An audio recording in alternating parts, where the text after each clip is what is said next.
In the 1930s, a German politician called Joseph Goebbels rose to power, along with the Nazi Party, and he was appointed propaganda minister. Now, Goebbels did not invent propaganda by any means, but he did have one particularly notable contribution. Goebbels' greatest contribution to the art of propaganda was probably the perfecting of the big lie technique. The big lie technique is a very simple concept. It is basically the idea that if you tell a lie so big, so extreme, and repeat it enough times, it will be believed. Goebbels instigated a program banning books rejected by the Nazis, and seized total control over virtually every area of the media. Goebbels used the techniques he and his associates invented and developed to psychologically prepare the German people for the war to come. A war that employed new technologies like mechanized warfare and new aircraft to project a power that had never been seen before.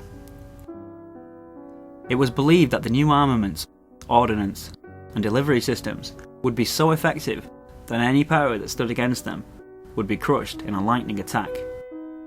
Hence the term blitzkrieg, or lightning war. The direction of the lie was aimed mostly at Germans' ethnic and political minorities. Minorities rejected and often despised by Hitler and the inner circle of the Nazi echelons of power. The lie was a remarkably simple and effective device.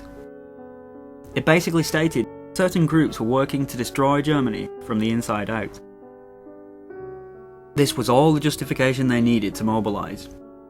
And finally, this culminated in the Holocaust, the final solution, where all those deemed unsuitable for breeding and inferior were simply shipped off and worked to death in prison camps, or simply exterminated. Sound familiar? Exactly. It's the same device that governments have been using to demonise the communists in Russia, in Asia during Vietnam, the Cubans during the Bay of Pigs, demonising Islam in the Middle East. Just about anything and everything they deem to be a viable target for a campaign of fear gets the spin treatment. It is also the same justification they used to set up torture camps in Guantanamo Bay, where detainees were held indefinitely without trial. June 6, the Allied forces stormed the beach at Normandy and gained a foothold in France. At this time, the great German general Rommel was away on holiday, believing the measures and defences he had put into place to prohibit amphibious assault to be impenetrable. Operation Overlord, as it was codenamed, consisted of airborne divisions numbering in excess of 12,000 planes. The Navy numbered more than 7,000 vessels, and the main assault consisted of 160,000 men. By the end of August, the Allies had over 3 million troops in France. Even though the war had already begun to turn against the Nazis and their allies, Goebbels increased the propaganda and finally called for total war. The death toll during World War II was unlike anything the world has ever seen. They called the First World War a war to end all wars. Unfortunately, while the profit incentive is in place, there will never be an end to war. After the end of World War II, the so-called civilized victorious West began implementing the very same techniques through the printing press, radio broadcasts, and using new film and editing techniques invented by Edison's understudy Edwin Porter, developed by D.W. Griffith, and the Russian filmmakers Sergei and Elizabeth Vertov, Lev Kuleshov, Sergei Eisenstein, and used to remarkable effect by director Leni Riefenstahl to turn Adolf Hitler into a god in The Triumph of the Will. The level of propaganda the powers that be could level against the public at large was truly phenomenal.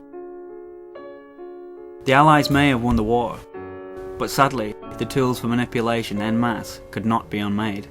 They were here to stay. The institutions that control the so-called democracy that all those brave souls fought and died to defend were now so entrenched it would take right up to present day to expose the degree of their treachery. Democracy was now the tool of choice for the ruling elite and the financial oligarchy that sit at the head of the table, and a system of control, persuasion and manipulation so tenacious in nature was now in place that even when the lies are patently obvious, the people did not act. It borrowed from the last 3,000 years or more, and encompassed all the latest technology, utilised a scientific psychological approach, and every facet was perfected to such a degree that the media would go largely unchallenged. Until now. Corruption within our political system is inbuilt from the top down. Unless we start to recognise this fact, and the mechanisms that are utilised, and then implement ways limiting the acquisition of wealth, there will never be freedom on earth. So this group will now attempt to elaborate on the problem in this introductory series, before Series 2, in which we would like to suggest ways we can improve the system dramatically, or even replace it altogether.